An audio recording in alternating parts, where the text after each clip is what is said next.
Hey everyone, how's it going? I am iamxeracon and I am back once again. Um, Couple things, I guess, before I really get into this.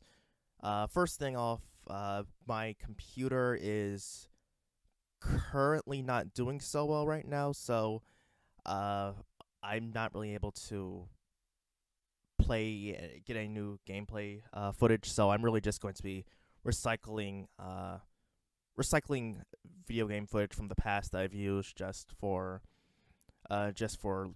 these types of videos where it's just a voiceover. Second thing is, wait, what was the second thing? Oh yeah, the second thing is that this video wasn't really scripted. It was really just me trying to vent and just really address this issue that's going on in the gaming industry. Okay, so where should I? Oh I was trying to think about where I should begin. Okay, so Scalebound, if you don't know, that was a game that was going to be developed by Platinum Games. It was going to be an Xbox exclusive before it was canceled last January. It's rumored that Scalebound is now going to be revived for the Switch, and it's it's really weird. I mean, personally on my end, I think that would be pretty cool. I'm not sure if that would be possible because of the fact that Microsoft having the IP, the license to the IP, and also the fact that the game wasn't running so well on the Xbox, and how would that be running on the Switch? I mean, without massive downgrades. Although I did hear that Scalebound was originally intended to be a game for the Nintendo Wii, about a girl who controlled dragons before it was brought over to the Xbox One. So it'll be interesting if that is true. If it is true that Scalebound's coming, that would be cool. But just as for the issue at hand, so with this rumor, it's been going around and it's been crazy because there have been game journalists who have been posting this more rather than instead of speculation and rumor. It's almost as if though some of them have been posting it as fact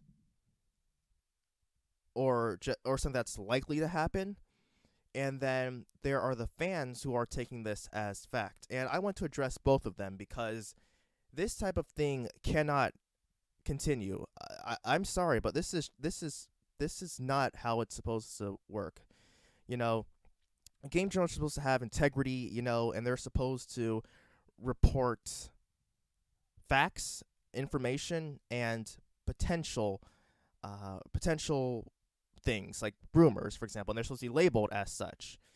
And of course, there are opinion pieces like reviews and stuff, but it's gotten to the point.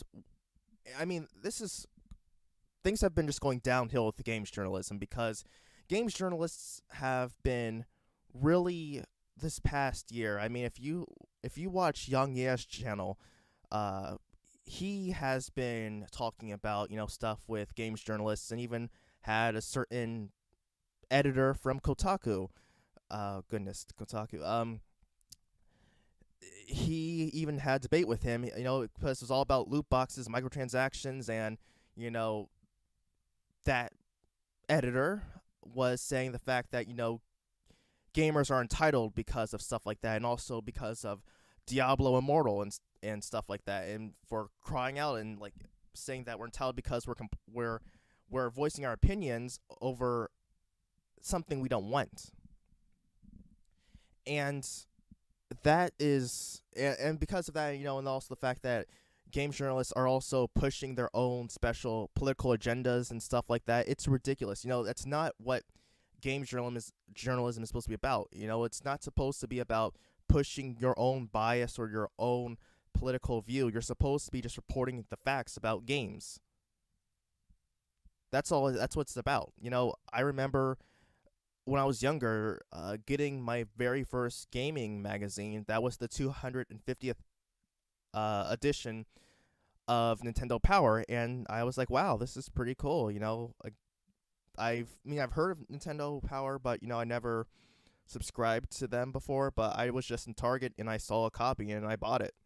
And then I never subscribed, but I would constantly go to Target or Walmart and buy a subscription from there, an issue.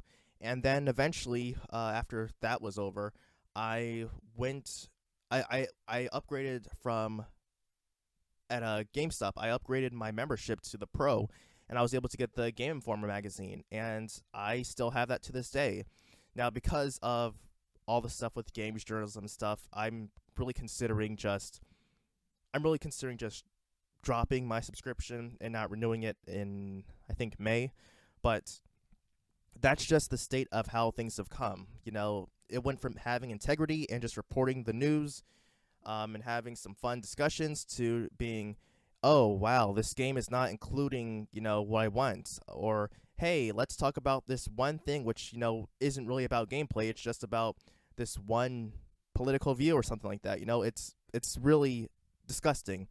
And then on the fan side of it, so the fans, you know, and this is the pathetic thing I want to say about this, is the fact that Nintendo fans are easy, and they're gullible, and they're completely they're an easy target, because ever since the Wii U, Nintendo fans, because Nintendo was on the bottom, every scrap of information would be precious to them, because hey, here's hope of something that can happen that's good for Nintendo or something like that, and so they'll take that as fact, even though they've been burned time and time again with either fake leaks, because you know how many fake leaks have come for Smash Brothers. Now, there was that one time for Smash 3DS where the entire roster actually was leaked.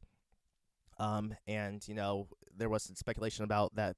There was the whole debate, but there have been other, quote, rumors that were deemed false, or there was information. There was talks about, like, different directs, then those were false. But fans will take everything without being rational. I mean, yes, I enjoy a good rumor just as much as the next guy, but because of the fact that, 7 times out of 10 these rumors are false, I will always take it with a grain of salt. And to hear something like Scalebound coming to Nintendo Switch, that is going to be a truckload of salt right there for me. But Nintendo fans, they really just think, oh wow, this must be true. They do not curb their expectations. Or whenever there's a Nintendo Direct, oh, I really want to see this game there. And when it's over, they're disappointed. They're like, oh wow, I am very disappointed. I am very mad at you, Nintendo or ex-developer, because you did not announce the game or show any gameplay of what I wanted to see. And no, that is your fault. You did not come in there with you did not curb your expectations. I wanted to see Metroid Prime Trilogy at the last Nintendo Direct. We didn't get it, but that's fine. We got a lot of good games, and we had some good announcements. I'm content with that. If Nintendo Prime Trilogy does come around, I'll be happy to see it. As long as it comes, that's fine with me. But these fans just take anything, and then there's the other half of it where the fans are attacking Microsoft fans because of the fact that they don't get this exclusive because it was lost to them, saying, oh wow, we took your exclusive, Microsoft, how do you like that? And and then there are the PS4 fans who are attacking Microsoft fans because of Crackdown, and oh wow, look at these pathetic scores and stuff, oh wow, this is the only 60 that the Xbox can get, because it can't get 60 frames per second, so it's just gonna get a 60 score, and stuff like that. And then of course there are also the Xbox fanboys who are white knighting, saying Crackdown 3 was a great game, and and you're all just hating on it, and just because it's media bias and stuff like that. And personally, I am not interested in Crackdown 3. I mean, I don't think the game looked that great. I do understand that there is artistic decisions, like the fact that it's supposed to be looking cartoony and stuff, but I do believe that I've seen games that have had a better presentation in that aspect. Then also the fact that it's supposed to be the destructible environment didn't really look that appealing to me based on other things that I've seen, especially with the cloud processing. That definitely made it a disappointment. But you know what? I was just going to let that game be what it is, especially since I saw that Terry Crews, he posted a tweet talking about how he was very happy to be a part of this game, and I was like, wow, that really that really got to me a little bit. I mean, I'm not saying I got emotional or anything, but I was like, hey, that's a nice touching little tweet that I saw. I'll let Crackdown 3, just let it be what it is, and let it fade away into obscurity. Just because of that. But still, fanboys are just a mess on all aspects. Whether you're on Xbox, PlayStation, Switch, or PC, it's all trash. And then also, like I said, games journalists, you're also a part of the problem as to why we have what we going on, because you target fanboys and you just prey on them to start these wars, in addition to, like I said, trying to just shill to these developers and whatnot, and also trying to push your own politics and views and stuff.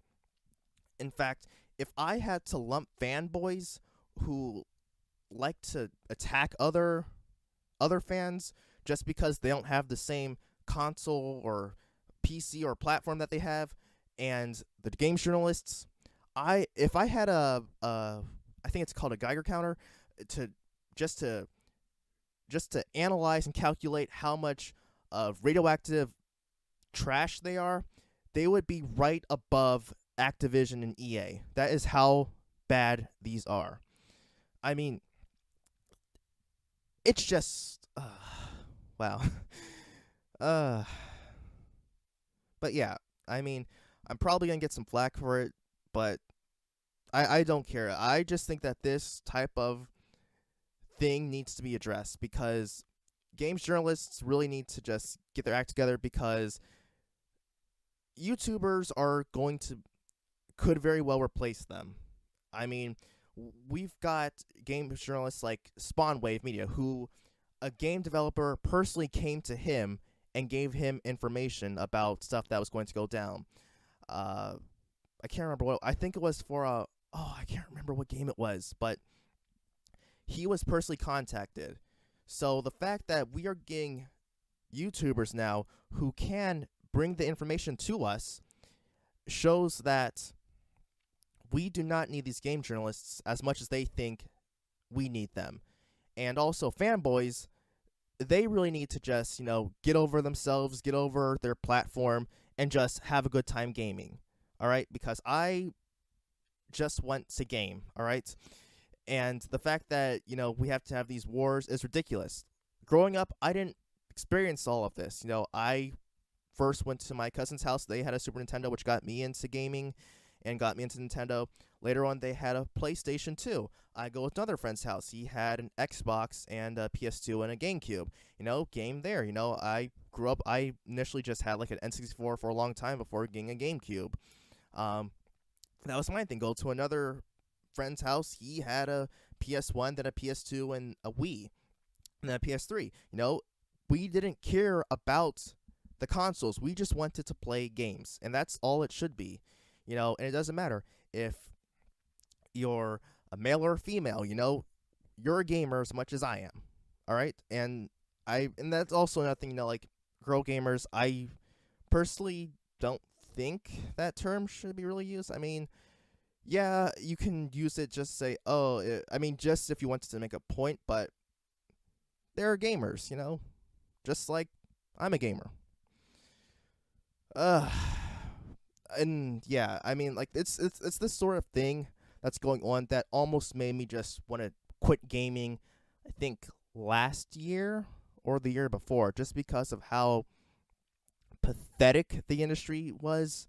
It just really got on my nerves, and I really just couldn't. I really couldn't take it anymore. And a friend of mine was just like, "Hey, don't let it get to you so much." And I was like, I'm just going to just do retro gaming, just so I can remember why I gamed in the first place. So I just played a bunch of older games. I was like, wow, this is what made me love gaming in the first place. And then I got back into gaming and stuff, and I was like, oh yeah, it's all good now. It's all good. But I just want to get that off my chest. I actually have another rant that I'm going to be doing later, because this is something that also gets me upset or got on my nerves. But that's a different story. So until next time, everyone, I am iamxeracon signing off. Have a good one. Hey everyone, thanks for watching this video. If you enjoyed it, feel free to subscribe and leave a comment below. Also, follow me on Twitter to stay up to date on news and details. I'll see you next time.